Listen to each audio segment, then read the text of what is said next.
نہ رہتا، بس نسب کے اعتبار سے حسین مجھ سے ہے اور حسب کے اعتبار سے میں حسین سے ہوں۔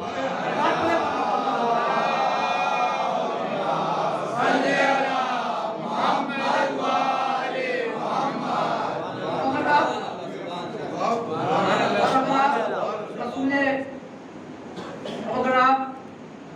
نسب کے پہلو کو ملاحظہ کریں تو جناب محترم دیکھیے نسب کے دو پہلو ہوتے ہیں، ایک طول ہوتا ہے کہ جو اوپر کی طرف بڑھتا ہے اور ایک عرض ہوتا ہے کہ جو نیچے کی طرف بڑھتا ہے۔ تو طول جو جاتا ہے وہ باپ دادا پردادا اور اسی طرح اوپر کی طرف یہ سلسلہ بڑھتا چلے جاتا ہے، اور اگر آپ عرض میں دیکھیں تو یہ تمام کے تمام سلسلہ بیٹے سے لے کر پوتے سے لے کر اسی طریقے سے زنجیریں بنتی چلے جاتی ہے، یہ سلسلہ نیچے کی طرف بڑھتا چلا جاتا ہے۔ لیکن بہت توجہ دیکھیے، لیکن نسب کے اعتبار یہ نسب کے جو دو پہلو آپ کی خدمت میں بیان کیے ہیں، ان دونوں پہلوؤں کا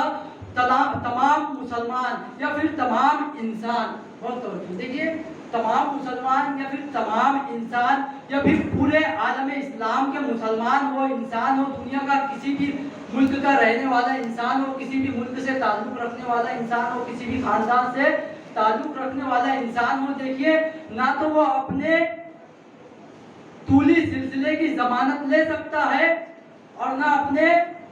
عرضی سلسلے پر اطمینان کر سکتا ہے۔ بہت توجہ چاہوں گا، نہ دنیا کا کوئی بھی انسان نہ اپنے طولی اعتبار سے اپنے نسب پر اطمینان رکھ سکتا ہے، نہ ہی عرضی اعتبار سے اپنے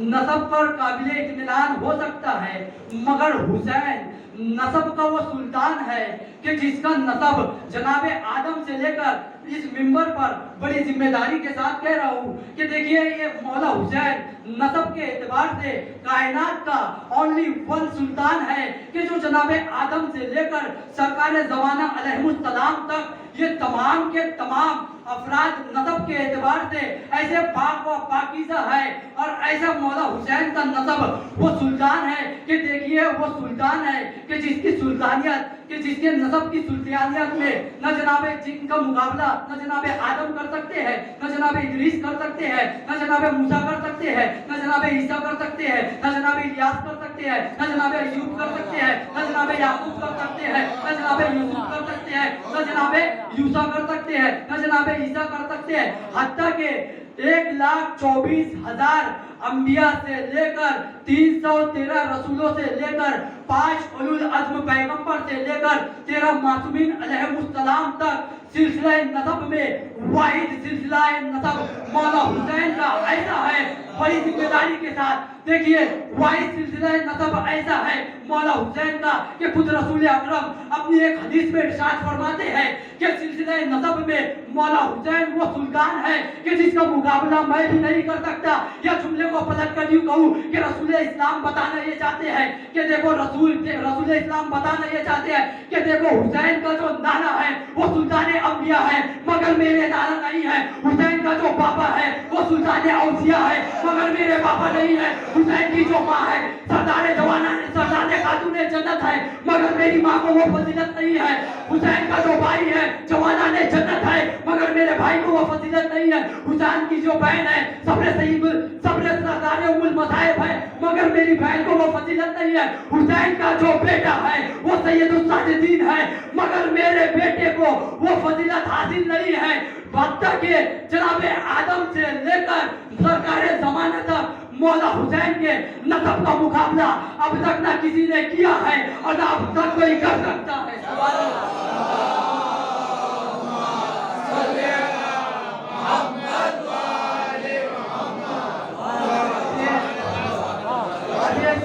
نسب کی بات